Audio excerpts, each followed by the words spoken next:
Right, welcome back to the program. It's Good Morning Nigeria, live on our network service of the NTA from Abuja. Now, as a prompt for the second part of our conversation on Nigeria's medicine security, I would like to take some excerpts from our earlier discussion. That's the first part, and it's put together by Ekene Ndelue.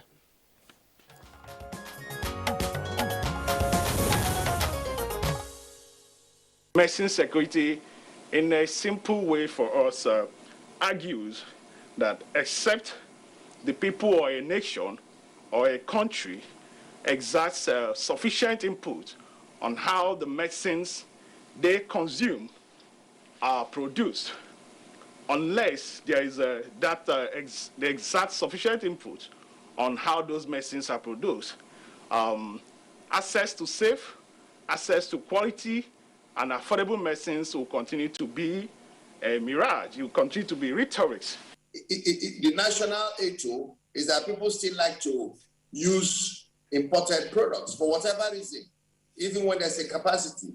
Secondly, the regulatory framework allows these things to happen, where most of our ports until recently were not manned by NAFDAC, and so things that shouldn't come in came in. The national drug policy was established to be able to check and encourage the local production. Some of the objectives of the national drug policy was that it was estimated by 2010, Nigeria should be able to produce its own drugs locally. In terms of funding, the Nigerian government has recently boosted funding to NIPRID. At the early part of the COVID pandemic, I personally engaged the Speaker of the National Assembly, Right Honorable Femi Gbajamiamila. And even without taking my mask off, he said, I recognize you, valid point, pharmaceutical sector will be prioritized, and they've backed it up. But guess what? Nigerians and Africans have a way of abdicating their responsibilities for government alone. Development of the pharma sector is not what government can do alone.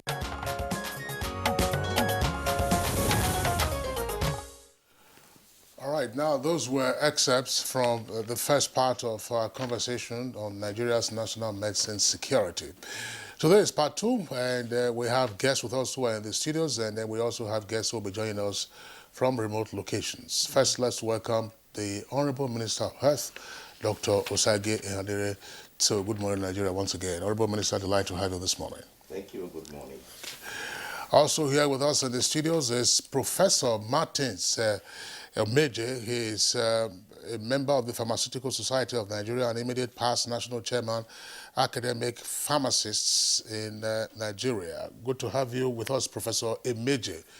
Delight this morning. It's my pleasure to be here again. Good morning. Okay, we have two guests joining us via Zoom.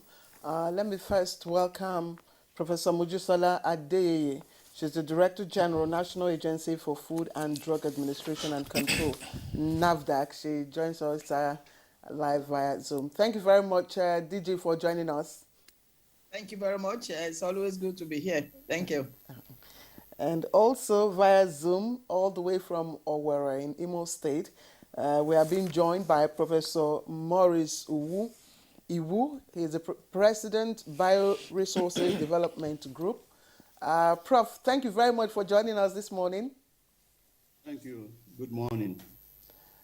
And just to indicate that Professor Maurice Iwu, of course, is a professor in one of the subfields of pharmacy, I believe. I'm not quite sure which exactly. But Prof, again, we are glad to have you. Let's begin with the Honorable Minister of Health, who is with us here in the Abuja studios. The imperative of national medicine security cannot be overemphasized. It's only been cast in much bolder relief with the coronavirus pandemic and the resort to vaccine nationalism, as we have seen amongst producer nations. And in some cases, such as in India, which is one of the sources of imports for us in terms of medicines, sometimes we've had announcements being made as to limitations on exports of their own produced medicines. So, Honorable Minister, tell us, what is your assessment in the first instance of our national medicine security, and what has been done to ramp this up? Well, thank you. That is a very good question.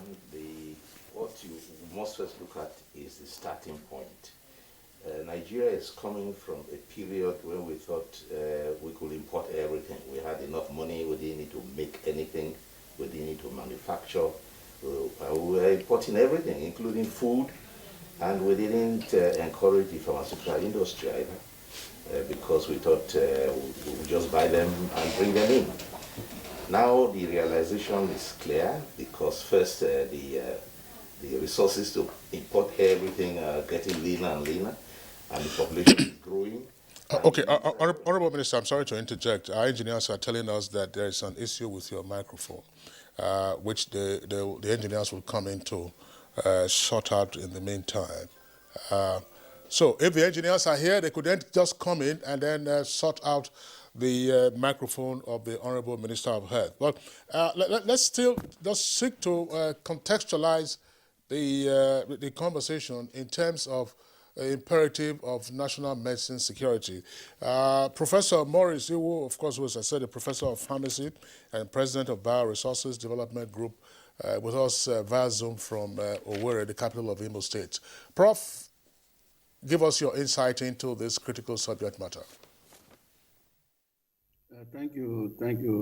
The issue here, I like the analogy you gave with the dancing masquerade. It seems that in our own situation here in Nigeria, that the dancing masquerade, that we abandoned our own dance and started admiring the other dancers in the field. And so we seem to have lost focus. We are totally dependent on foreigners for our drug. And as long as you are so dependent on outsiders, you can never be self-sufficient in drug development and drug production. So there has to be a drastic shift in having internal sources of medicine. And just like you said in there, I keep using that dancing masquerade analogy you gave. You can't watch the dancing masquerade outside without moving around and not dependent on one source of vision. What we have now is a situation where we are 100%, not 99%, 100% dependent on what other people do. Because even though so-called locally manufactured drugs, the actual pharmacon, the actual drug, is actually imported from outside.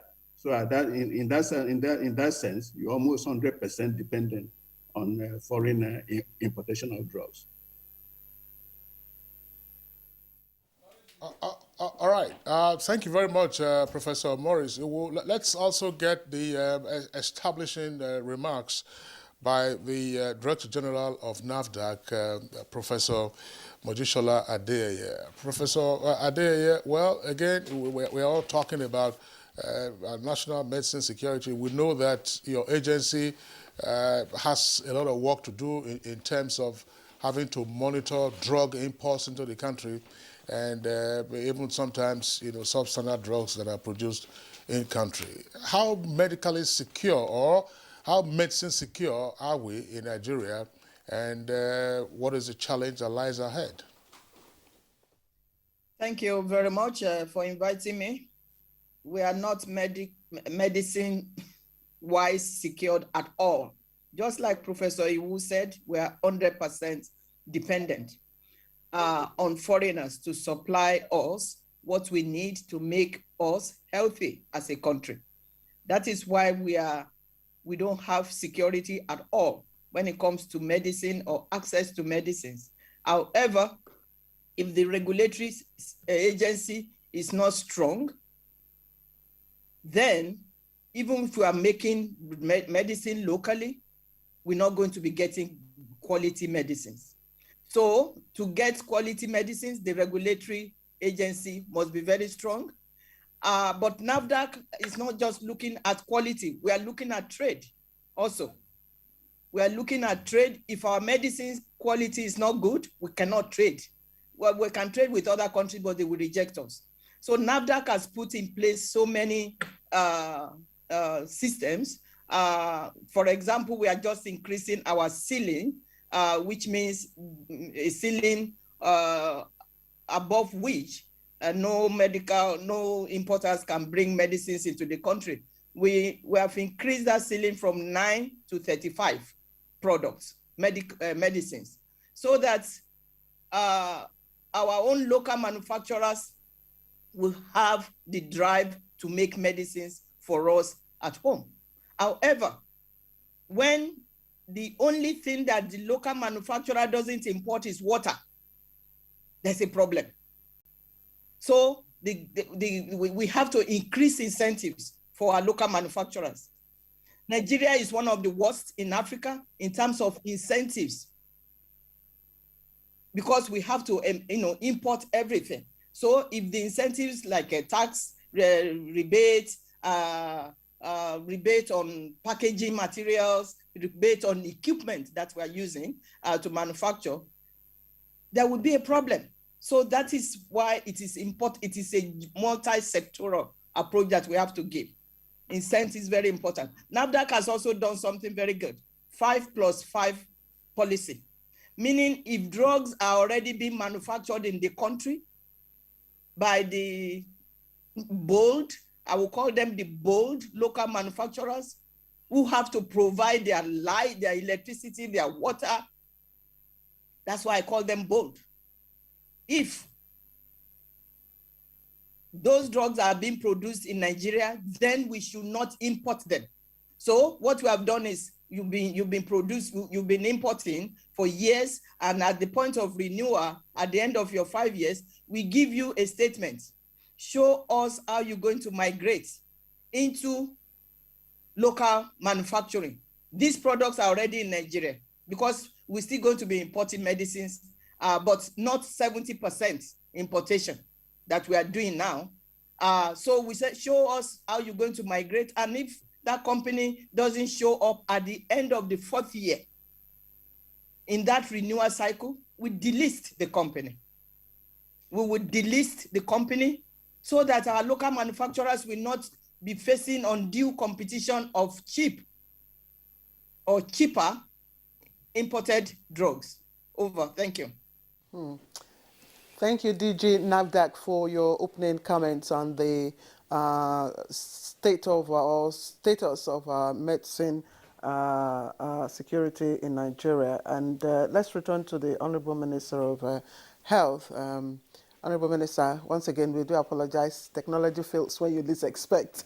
But the good news is that we have rectified the audio. So give us your perspective. Are we truly, as the two guests say, is our medicine truly insecure, our national medicine?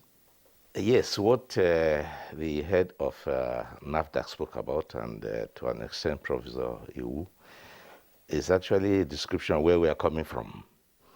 The idea that we could import everything we didn't need to make anything has reigned here in this country, and the same for drugs. People who just thought that you have to buy only imported drugs, and that's all that mattered. So focus on importing was very high, and it is this administration that is reorienting Nigerian thinking to focus on local and domestic production and manufacturing.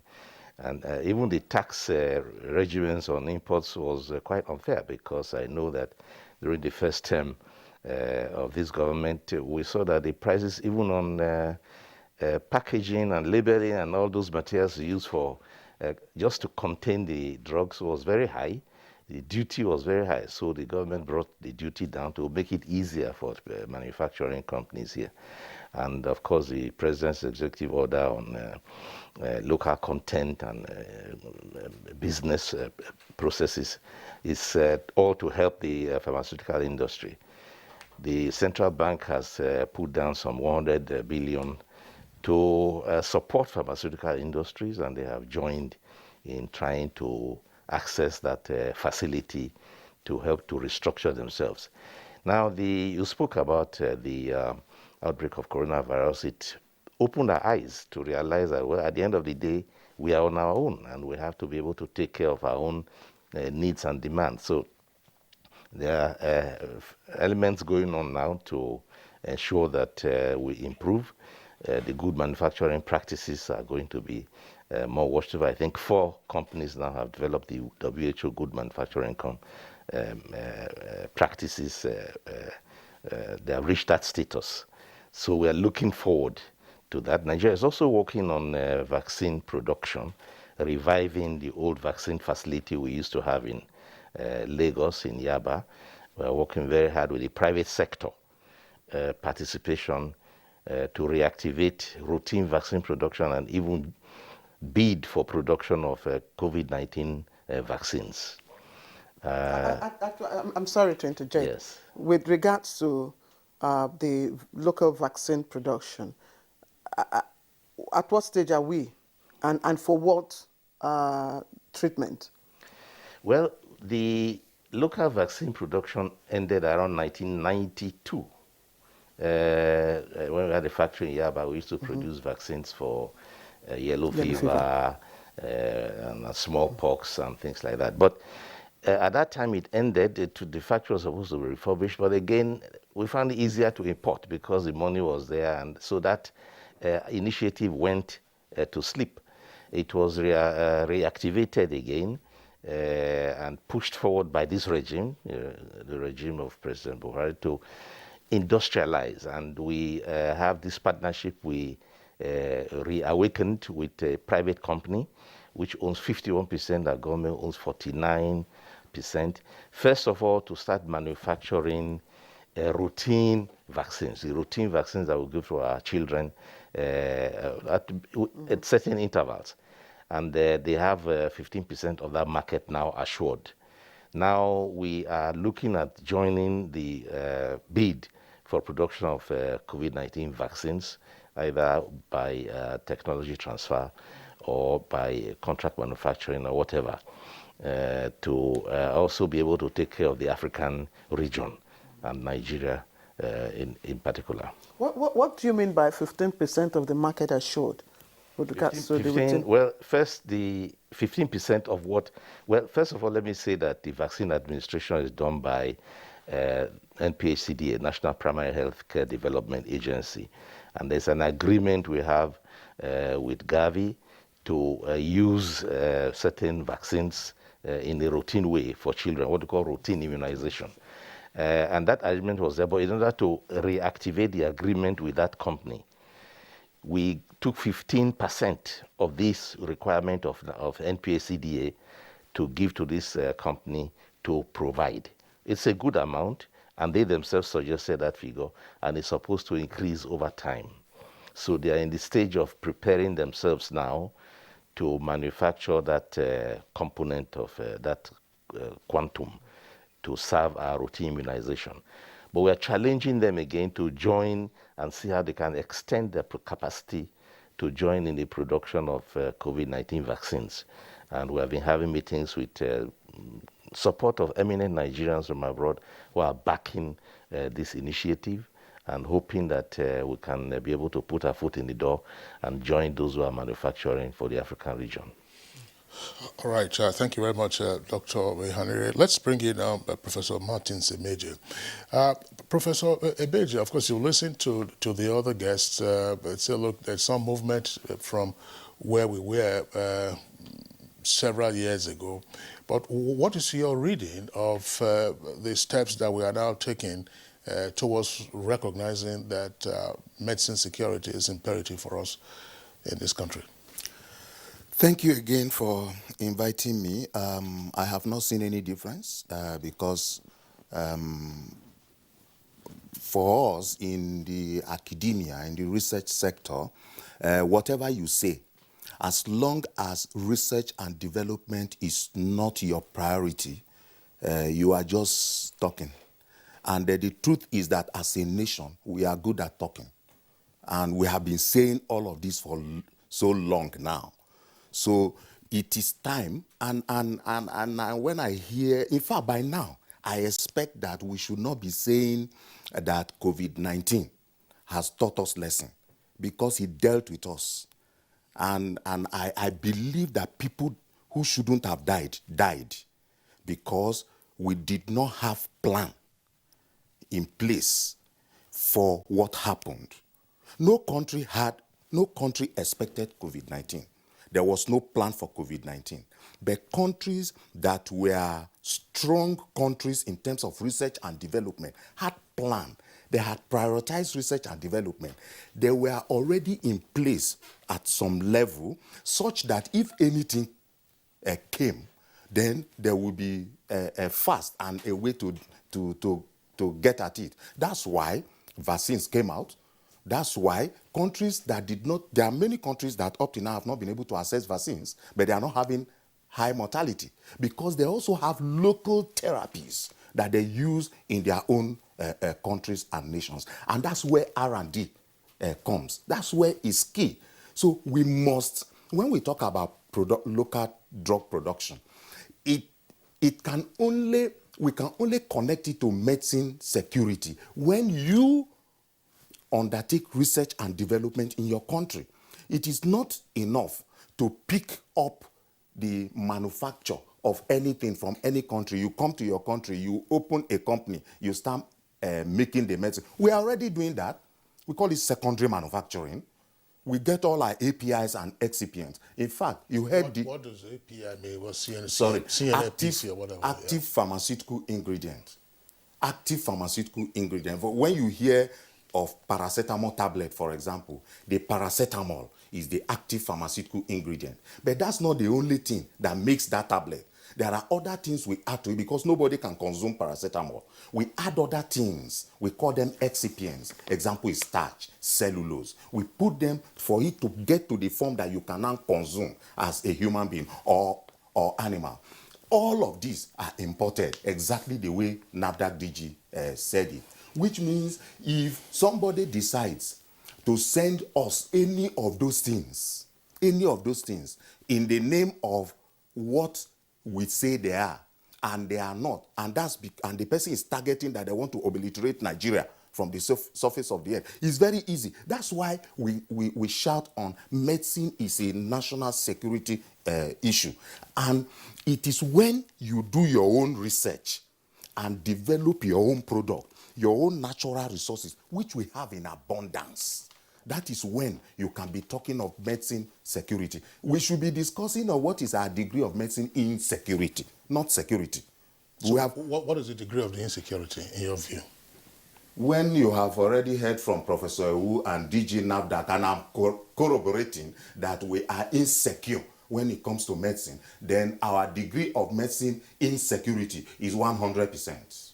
Okay, let me also ask you. You are a fellow of the Pharmaceutical Society of Nigeria. What is the role of the PSN in ensuring that we have medicine security? What is your own role? Okay, I don't speak for the Pharmaceutical Society of Nigeria because it has a president. Yes, I needed to make this background. But as a fellow of the society and is a strong member of the society, let me tell you first of all that it's a non-governmental organization. It only has advisory role. It cannot enforce anything. Okay, so it can only tell government or the private sector, if you do this, this is the outcome. For example, PSN is responsible for the establishment of the idea, the initiative to establish the National Institute for Pharmaceutical Research and Development came from the Pharmaceutical Society of Nigeria. In fact, the seed money that was used to start that institution was given by the Pharmaceutical Society of Nigeria. That's the kind of role it plays. As in Umuahia some 4 or 5 years ago, the Pharmaceutical Society of Nigeria came up with a roadmap and said that, look, that in the next 10 years, Nigeria should not import starch. That is a shame that we are importing starch. Nigeria is the largest producer of cassava starch in the world. But we import starch to make our medicines. Okay, and if you speak with the industry, they give you millions of reasons why they cannot use our starch. If you talk to the private sector, they tell you the reasons why they cannot support research. Like you heard even in the previous, the part 1 that you played, you heard the president of PSN talking about no incentive for the private sector to do their work. You heard DG NIPRID talking about the private sector not interested. All of these are true. The blame is on all of us, from everybody, including ministers and all of us, everyone has blame. Because when you take the private sector, for example, you have to be ready for what we call national pride. We don't even have national pride. Sorry, yesterday I attended a Pakistan-Nigerian Friendship Day, and I heard a Pakistani saying that the best thing that ever happened to her in this world is that she's a Nigerian. A Pakistani. How many of us can say that about Nigeria? National pride is not there.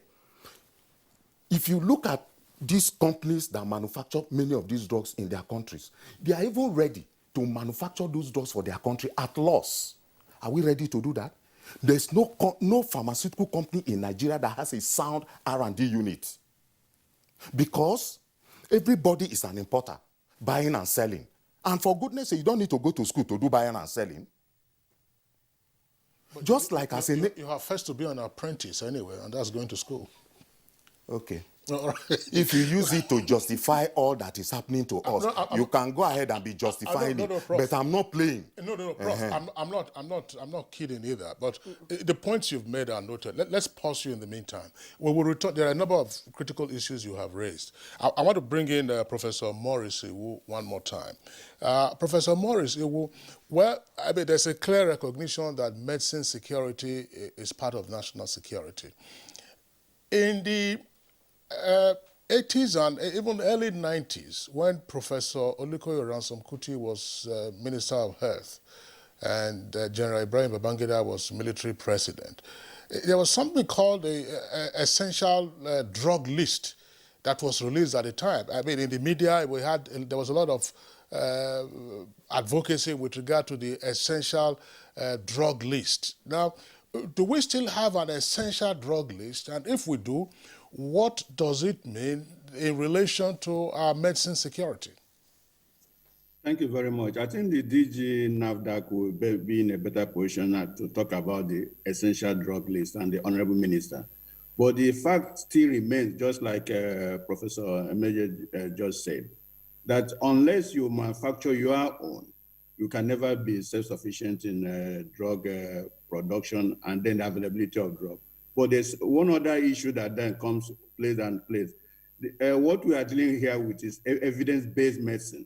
You don't have to take paracetamol that you make and then throw it away and insist on taking Panadol, which is a proprietary product. What is happening in Nigeria is that we have totally abandoned the internal local research and development, and you can never go anywhere without that local input. The COVID-19 has taught us a very hard lesson, namely that you cannot depend on others to be able to treat yourself. Just like the Prof said, a lot of people died needlessly. We could have been able to save them. But because there wasn't this nexus, nobody was able to link the dots. NAFDAC cannot do more than you give them money to do. NAFDAC cannot overnight create drugs that do not exist. Their job is just to be able to look at the evidence we bring before them and say whether they are right or wrong. So it is a national issue. And until we're able to link up the dots, we cannot go further. When earlier on in the COVID-19 pandemic, we did alert the world, and Nigerians particularly, that we should look inward. Something here is happening here. The death rate that we have in Africa, particularly in Nigeria, is far, far short from what the world predicted. Have we interrogated that? Have we asked ourselves, is there an epigenetic factor working here? Why is it that Africa did not go down the bus as people predicted?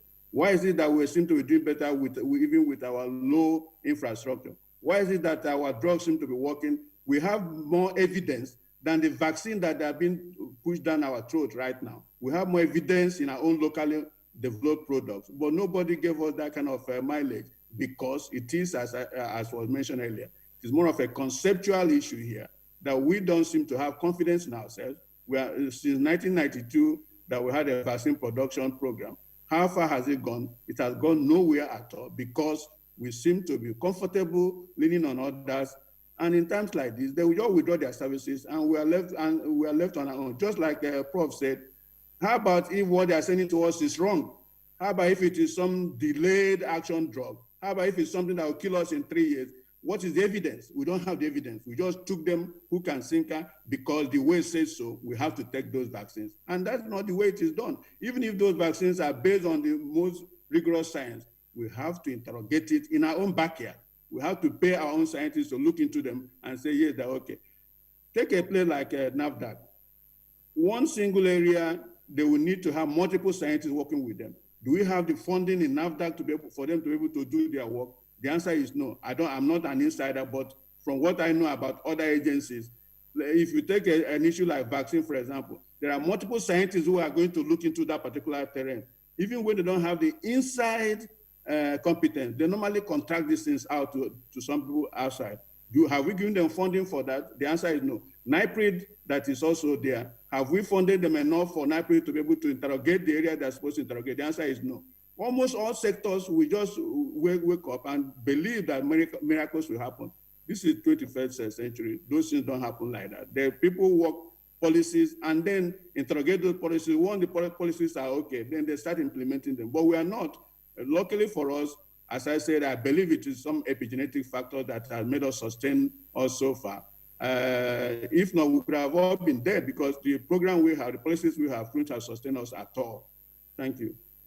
Okay. Thank you, Professor Maurice Uwu. My question, I'm going to throw my question open, but I know that the DG NAFDAC is also on standby. I would like for us to have a clearer understanding of really what we're talking about, medicine or pharmaceutical security. What does it entail? If it is what I'm thinking, which is having access and uninterrupted access to pharmaceutical products, for the well-being of every Nigerian, then who are the enablers? Pharmaceutical Society of Nigeria, we have over 100 of such companies in the country. So why are they not also activating the research and development that Professor Emeje is talking about? Maybe I should come back to you, Professor Emeje. Okay. Yes, because you have hit on R&D. Yes. As a critical aspect. Yeah, because that's the key. Yes. So why are your pharmaceutical the PSN generally, not activating that also? Why are you all throwing the ball, to the government? Nobody is throwing the ball to the government. The ball is with the government. So nobody is throwing it to the government. The ball is with the government because government is governance. Government directs. It drives the vision. In your family, the leader of the family is the vision of the leader of the family that drives that family. That's what drives institutions. The vision of the leader is what drives nations. Government is supposed to have a vision, and it's that vision that every other person that is being led follows. Okay, so that's why we say government. But nobody is saying that government is the only. Remember, I said that we all have share in this blame. Once government has its vision and has laid out its roadmap, it is from there that every other person draws, either as individuals, the private sector, including companies that we are talking about, or even government agencies, institutions, or universities. Okay, so we do not have R&D agenda. What is the R&D agenda of Nigeria? Okay, now, the pharmaceutical companies that you are talking about, they are all in business. Remember, I've said that there's no national pride, okay, from that angle. They are all in business.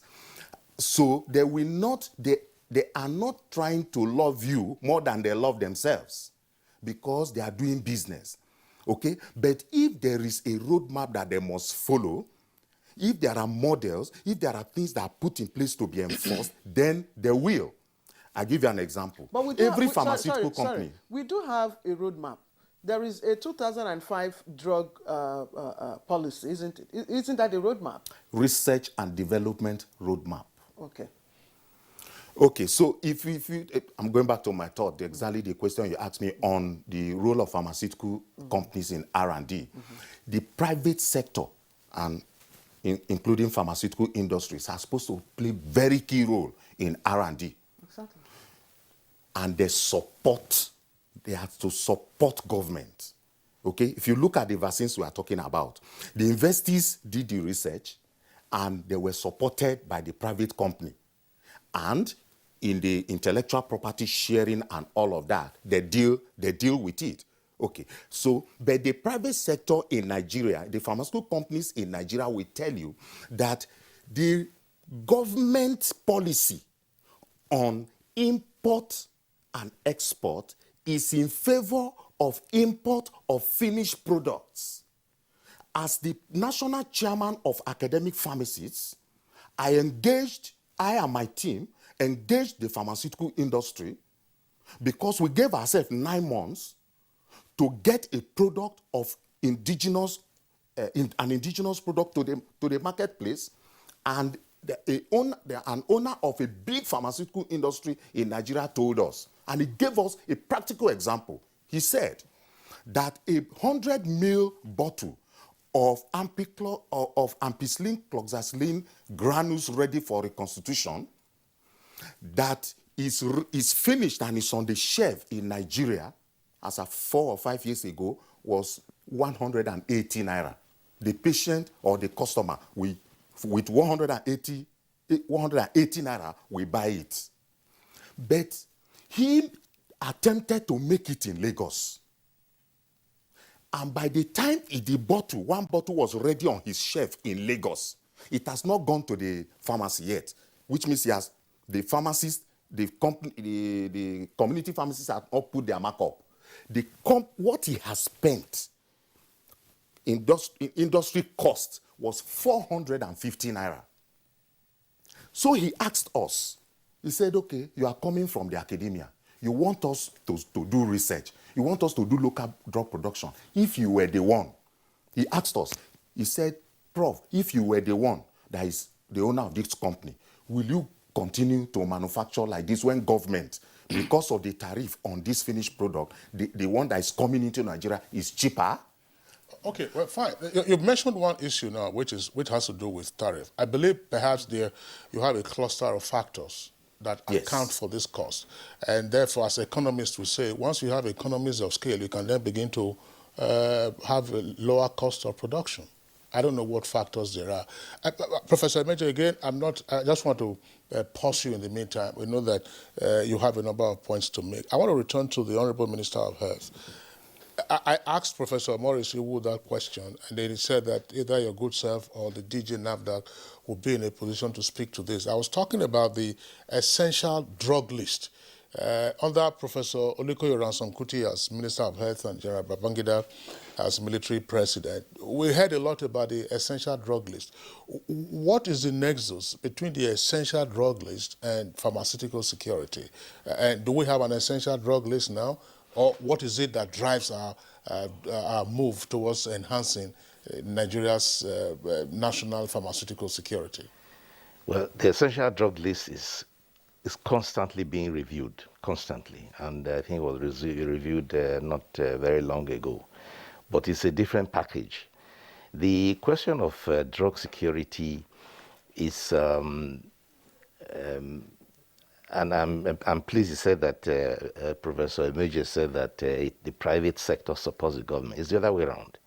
It's the government that supports the private sector. Let me give you a few examples. BioNTech of Germany actually came up with this vaccine for COVID-19. And then they partnered with Pfizer to have the Pfizer-BioNTech. The government didn't have anything to do with it. It's a business arrangement. There's a producing manufacturing company. There's a R&D company who developed the product. And then the vaccine we're using now was developed in Oxford. And then again, partnering with AstraZeneca, which is a Swedish-British manufacturing company. The government doesn't get involved. We think that the government must get involved in everything, and that is not true.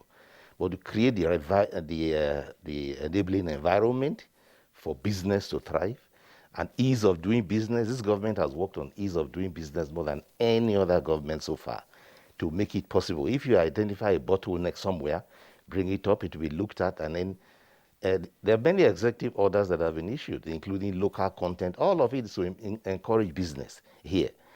Now, I agree with you that the pharmaceutical industries here are not very strong. They're not strong because, again, as you said, you also indicated that a lot of people have a crisis of confidence in what is produced here. If you have a product made in Nigeria, a product made in London, or made in UK, people will go for that. So it is that crisis of confidence that's also playing. When he said all of us are guilty, all of us are affected, well, he's right in a way. So we have to continue working on changing mindset, adjusting thinking, assuring consumers of the efficacy and quality of what we produce. And NAFDAC is doing a great job of doing exactly that, scrutinizing products and also marketing and working on good manufacturing practices, which 4 companies in Nigeria already have acquired WHO good manufacturing practices, and going to further to make your pharmaceutical companies reputable. Now, government also provided through the central bank 100 billion facility where pharmaceutical industries can take from or borrow, and many of them have actually done that. So that's all that government can do. Government itself doesn't go into production. You can't, we encourage R&D. I have been in conversation with Nigerians who have developed candidate vaccines for COVID-19. In Ede, I've been speaking with Professor Happy. He has a candidate vaccine. The question is how to find the money to develop it further, take it through the question of taking it through the clinical trials. And we're looking for partners to do that because governments will focus on other things. And also another Nigerian, Simon Agwale, who also has the candidate vaccine, looking for ways to support that enterprise further, to support. But government will not capture that and take the lead and start to do it by itself. No, we make the environment for companies to take over, whether they're indigenous or even foreign. You know, Honorable Minister, the temptation is strong. For all of us to focus on the vaccines, particularly while coronavirus is still lingering. But we do know that there are all kinds of life-threatening illnesses that require medication. And sometimes these medicines can be very expensive, whether it's for treatment of cancer, management of diabetes, management of high blood pressure.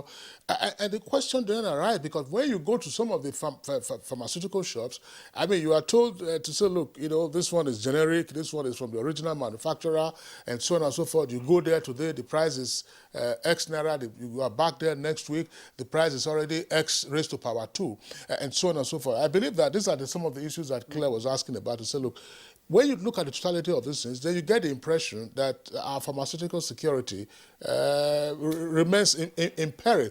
What are we doing with regard to the production, whether by licensing or otherwise, of pharmaceutical products that can help in tackling life-threatening ailments? Well, government can only open the door for investors and investment to go on, and also encourage R&D wherever it's taking place. I just told you that I'm in touch with those who are in the middle of R&D. But the pharmaceuticals themselves, they are burdened. I told you earlier that we were coming from a situation where we believe entirely on import. And even now, we still, to a great degree, have a preference for imports, which we need to fight. But what is coming on stream very soon is to encourage pharmaceutical industries with bulk purchase, locally manufactured, with the Basic Healthcare Provision Fund and the National Health Insurance Scheme, when it comes on stream, to be able to provide a much improved basic minimum package of service, which will include routine treatment for diabetes, as you mentioned just now, hypertension, malaria, and so on. And for these bulk purchases, patronize only domestic industries. So we hope that that will grow the domestic industry. Those are the indirect ways that government can help, and in its own way, strengthen the domestic production. But this is not an age where government takes over and starts to produce things and manufacture. We have not had much success with that. All right, let's bring in Dr. Adeyeye. I hope our connection it's right now. The DG NAFDAC, again, preference for foreign imports. I mean, import pharmaceutical products, imported pharmaceutical products.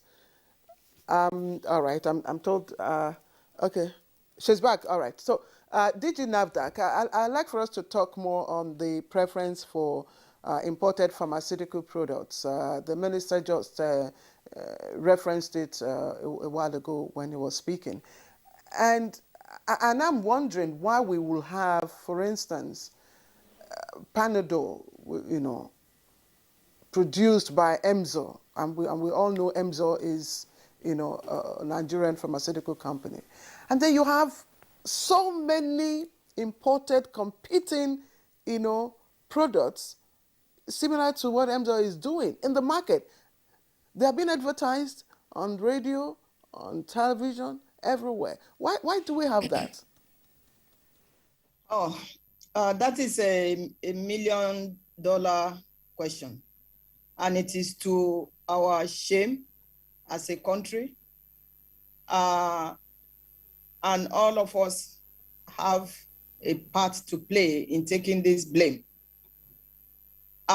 It's a summation of the disease of over.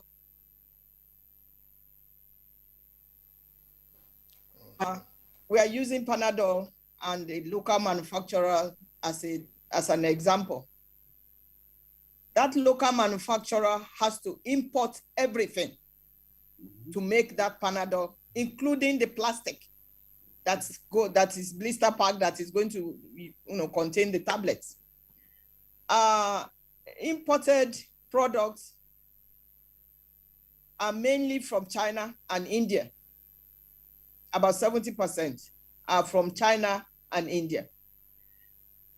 And there are different scenarios. There is a book called Bottle of Lies. It was written by a journalist from the developed country, but most of the facts are from an Indian scientist. When you have an active pharmaceutical ingredient in a tablet like Panadol, you know, which is paracetamol, you have other products, other non-active, called excipients.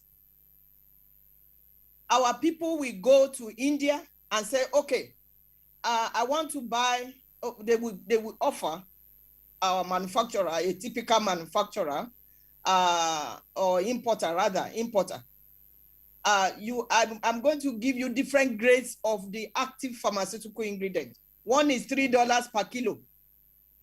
Another one is $10 per kilo. Another is $25 per kilo. I shouldn't say naturally. Many times, our importer will take the cheapest active ingredient to make that Panadol. And so you can see where the price difference is going to come from. And then in that book, there's what is called the second shift. Second shift. 10 importers will have one manufacturer. We are fighting that as we speak in NAFDAC. I'm trying to see what policy we're going to develop around it. 10 manufacturers of Panadol. We go to one company in India to manufacture Panadol for A, B, C, D, E company. And this second shift, according to that book, and it's a fact, that the second shift will be cheaper than the first shift, meaning manufacturer A got made the highest or paid the highest amount to this manufacturer, to this company. And then manufacturer D paid less. Why? Because sometimes the active pharmaceutical ingredients in the second shift is less than the first shift. And they bring it to our country 50% less, 30% less. And if it is antibiotics, you don't have to kill somebody. You don't have to pull a knife on the throat of somebody. If it is antibiotic, you are killing them slowly because of antimicrobial resistance. What has NAFDAC done? I went with my team to India and China 2 years ago, almost 2 years ago, and I gave them the Riot Act. You want us to have a relationship? You better make sure that products that are coming to our country have quality. We changed our CRIA rules or mechanism. Since March 2020, when we signed all the agreements with the laboratories, we actually went to so many laboratories, 19 across India and China, and told them, we told them, these are the standards, these are the equipment that we want to see in your lab. Now we have stopped about 70 products from coming in. Products that don't have active pharmaceutical ingredients, that have less pharmaceutical ingredients, tablets that will not dissolve, because our laboratories over there that we have signed agreement with, that we have read Riot Act to, will send us results before they issue CRIA certificates. So that is why it is cheaper, but things are changing. If a company is playing or trying to make bad quality products in Nigeria, if it's in Ota, it's a matter of 1 hour we drive there. If it is East or Kano or wherever, we fly there. We have shut down the lines of some companies in Nigeria because we found their products to have less active ingredients. We shut them down for months. And using our GMP, good manufacturing practice mechanism, and ask them to give us root cause analysis. And we also find them. So when you shut a line down for about a month, it hits the pocket. It hits the pocket hard, because it is not just having access to medicine that makes us secure, it's having access to quality medicine that makes us secure. So as we are tightening the regulations for import, we're also tightening the regulations for locally manufactured products, because that is the only way. That is the only way we can have medicine security and we can trade. NAFDAC just instituted an Office of Trade and International Relations because, again, I'm mentioning it, African Free Trade Agreement. We will be shocked how many products will be coming into our country. And if we cannot sell to other countries as the biggest in the continent, we're going to be in trouble in terms of GDP. So the reason for the import, people going to import, is because, first of all, they don't have to go through infrastructure somersaults that local manufacturers go through. Secondly, they make the medicines are there, the active pharmaceutical ingredients are there cheaper, the non-active pharmaceutical ingredients are there cheaper, the capsules are there cheaper, everything there is cheaper, even if it is good quality active pharmaceutical ingredients or excipients. Unlike now shipping it into the country. And when you get into the country, sometimes it can stay for months at customs. It can stay for, so this is a multi-sectoral issue that we all have to wake up to, because nobody can say, oh, I will never be sick. And if we say you will never be sick, you better watch out. So it is from the customs to NAFDAC, to the storage, to good distributor, to the distributors, to the pharmacies. But like we are saying, the government also has to. We have to know that this local manufacturing that we are talking about doesn't just look at imports. Research and development. I was a professor. I'm still a professor, but I was actively a professor for 30 years. To do a research that can be published, it takes at least 3 years. That is if you have the design very well. Our government has to put money into R&D. I was on the National Institute of Health panel from since 2000 up to when I came to the country. We review, this is government agency. we review proposals in millions of dollars that they submit. The government funds it. Most of the patents that America has now came from the university. The government was funding actively R&D. And it is not just, funding to give a little money. The infrastructure of the university itself is conducive enough for research and development. For example, the government just gave CBN a go-ahead to do the intervention scheme that I'm chairing. That is a sign, or a step in the right direction. But we can do more. We can do more. Research costs a lot. Research costs a lot. And if we invest in it, 5 years, 10 years, we're going to reap it. It's an enterprise. Our students have to be trained from the university to know how to ask questions, because that's research. What if? What if? What if? If the environment is not even conducive for students to think outside the box, or to the professor itself to think outside the box, then we cannot even have productive R&D. The students that we're getting out now, the graduates, are not prepared even to fill the vacuum in the manufacturing sector. So these are all multi-sectoral things that we have to. But the government, like the Professor Emeje said, has to put money into research, and also the government to patronize local manufacturers. Over. Thank you. All right. Thank you very much, DG NAFDAC. I think that you are all virtually on the same page with regard to what needs to be done to enhance Nigeria's pharmaceutical security. But just clear, while the DG NAFDAC was talking about funding R&D, say in the universities, I was just wondering, there is TED Fund.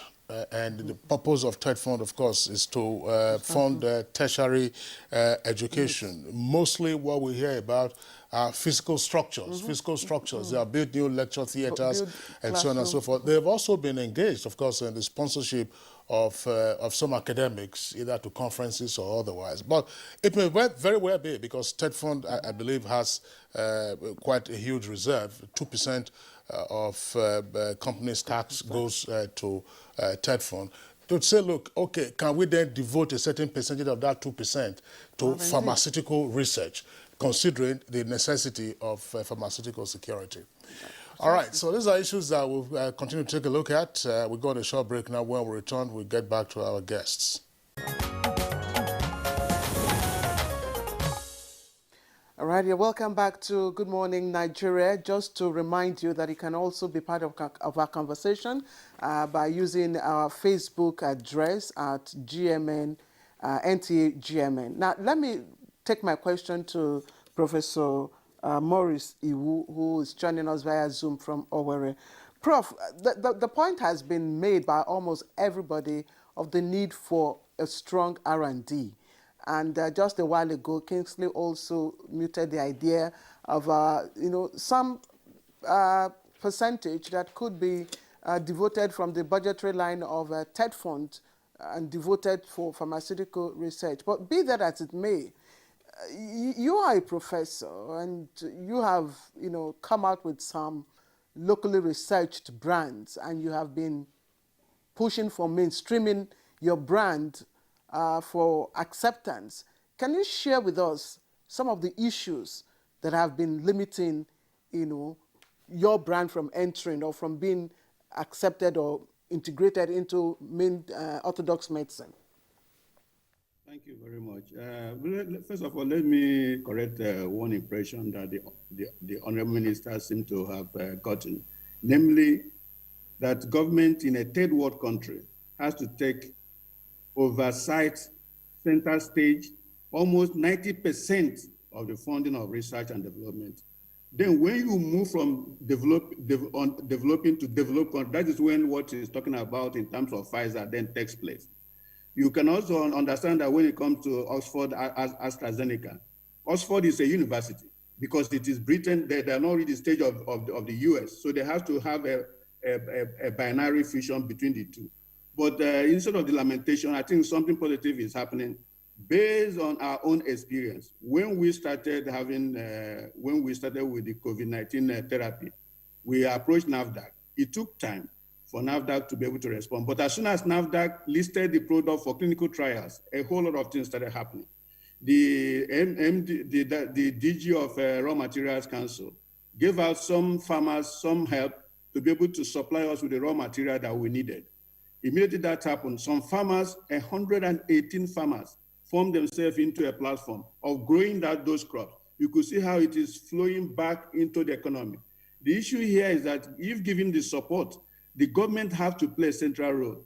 Let me also explain what is happening. The Madam DG of NAFDAC will also bear me out in this. In the US, it looks as if it is private sector. No, behind the scene, there is serious government intervention. You don't see it. It's the secret hand of the US government that is playing out in the COVID-19 therapy. And also, if in our own case, we are not asking for a handout, not at all. Because as soon as we started having a product, a major pharmaceutical company called Nimet now distributes the IHP detox tea, which is mainstreaming it. And also the other product that we are working on with nitrate, for example, the artemisinin. If, for example, government has sat us together and said, look, we want this thing happen, customs, any request for any drug manufacturing or any that you should have give it SOS, then we are working the same thing. When we're talking about government intervention, it's not necessarily cash, it's the enabling environment. You'll be able to talk to those who are concerned, talk to people in the NTA, that if anything coming about drug manufacturing, drug supply, give it a special window so it doesn't stay at the wall for so long. So that's what happens. So in this type of TED fund, again, it's government policy. If the government tells people in the TED fund sector that you must put a certain percentage for non-facility support, that is, they'll be able to use it to buy chemicals and so on, they will do that because it is a government policy. So back to what is happening, it is not all us lamenting and so on. Things are happening and happening well. But the issue there, for example, even if you make the best vaccine, let me tell you how it is a closed shop. You will not sell it in Nigeria because we already have supply agreement with Gavi and other agencies. So you have to really pass through a hurdle. Again, without government support, you'll be wasting your time. Everything revolves around government in a third world setting. We are not the first. Then the two countries that we go to buy our medicines, India and China, one thing they have in common, that they have a dual system, a parallel system. Their traditional medical systems are strong, freeing a lot of their own resources to be used in the few manufacturing industries they have. Some diseases, let us face it, diabetes, high blood pressure, they have no Western treatment at all. All they do is maintenance. They give you treatment drugs that you'll be taking all the days of your life. They don't cure you. And so we should be able to allow our own local traditional system, if they claim those things. Evidence-based medicine means that there has to be a conscientious effort to marshal out the evidence that you have. As I mentioned earlier, we took the vaccine to grow the whole world, but there is little evidence to prove that, to show that it works. Little evidence. And yet we took it in terms of believing them that, yes, those vaccines are good. The evidence I'm talking about, because there are vaccines, there's a time factor. It's just like pregnancy. It has to last 9 months. We don't have that time yet, where we have been able to look at the evidence that they give us. We're only believing them. But if you also follow what happened here, remember the chloroquine data, that it was later on found that the whole thing was cooked up by the West, and some kind of this fallout. We were almost going to drink that drug globally, until it was found that the data that they supplied the world were all false. So what I'm saying in effect, that you cannot rely on another person for your own medicine security. You have to do it yourself. Even if it's the best scientist in the world, you have to interrogate whatever they give you to make sure that they have given you the right thing. And that is the only way government must be the person playing the center. You have to fund NAFDAC. I like NAFDAC being conservative. We put products on the pipeline. It takes months. I don't blame NAFDAC, because you have to have the wherewithal to have expertise, to have be able to contract. You have to fund nitrate. Most important, you have to fund the universities. None of the pharmaceutical faculties have an industrial park. What stops them from having one? In which case they can make something like paracetamol and be able to make small synthesis for our own particular need, not for export for now, but there's no such thing happening. The other issue that there is a paradox of the excluded middle here. The pharmaceutical companies don't make drugs, knowing that what they make is the pharmaceutical products, the finished product. The actual making of this in a heavy chemical industry that manufacture those active pharmaceutical ingredients. We don't have any. We also need industry to be able to make even the excipients. We don't have any. So at the end of the day, it still falls back to government. Governments have to, that's why I'm really making this point, that the Honorable Minister for Health must really assume that there has to be an 80-20% spread. Namely, 80% of their budget has to be going to outside. They only retain 20%. Even the NIMA in Lagos, they have to be funded enough to give grants. That's how it's done outside. The whole thing to me is so laughable. We are not yet serious and ready. Now, the COVID-19 has taught us a very bitter lesson. You cannot depend on other people's masquerade to be able to enjoy yourself.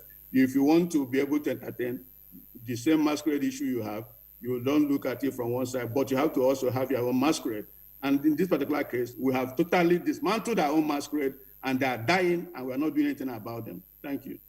All right, Professor Morris, thank you very much there for your points. You touched on one issue that I would like Professor Emeje to also explain.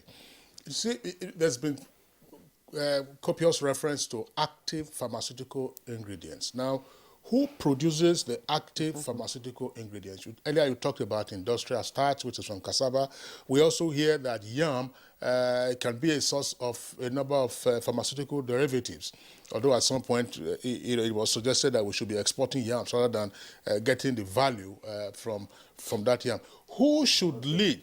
Yeah, who should? I'm not saying we're part of it. Who should lead the production of active pharmaceutical ingredients? That's one. And then two, I think we should also be wary of maybe having a blanket condemnation of our pharmaceutical security. I know that there is a syringe factory somewhere in Akwa Ibom that is producing. Syringes are important. I don't know what else is being produced, whether we produce bandage, whether we produce plaster, whether we produce gloves, and a few other things that you need to find, in a hospital environment. But take my question, Professor Emeje. Thank you very much, and I'm glad at the way it is all being encapsulated, and you can see that we are beginning to get to the same table in terms of agreeing on what should be done. Chemical companies make chemicals. So there are companies that specialize in the synthesis or industrial manufacture of active pharmaceutical ingredients. There are also companies that want to specialize in the manufacture of excipients like starch, cellulose, and all of that. There are also companies that will be specialized in making syringes and needles. In fact, as a pharmacy student at the Ahmadu Bello University Zaria, we went to the pharmaceutical industry in Zaria that was making syringes, Zarinject.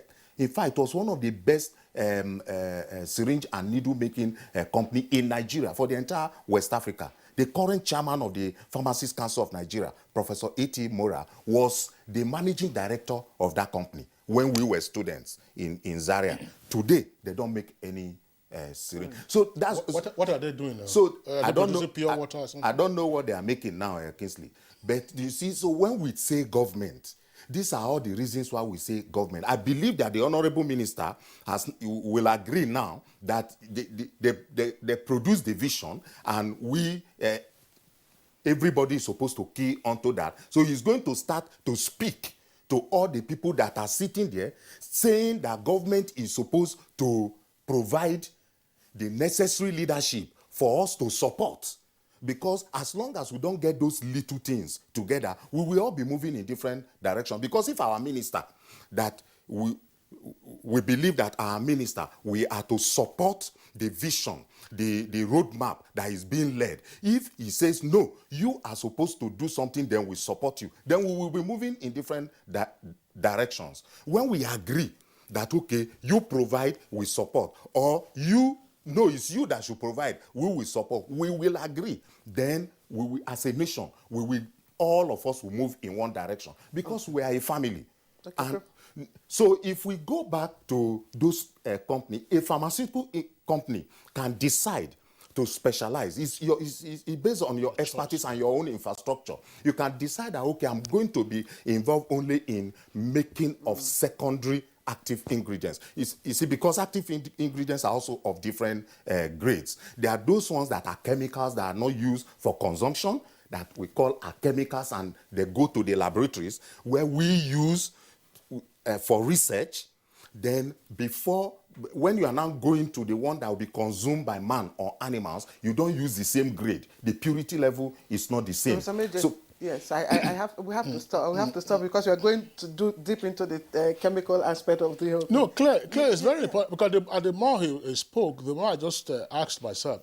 I'm sorry, to say, look, you have some quoted companies on the stock exchange dealing with chemicals and so on and so forth. Yes. How well involved they are. I mean, if you go to the Ikeja industrial area in Lagos, I mean, you will see some of these ones, but apparently they are not adequate. And therefore, for policy consideration, it is not, it appears from what has been said, not sufficient to say, okay, we have given the pharmaceutical industry 100 billion naira to pursue their business.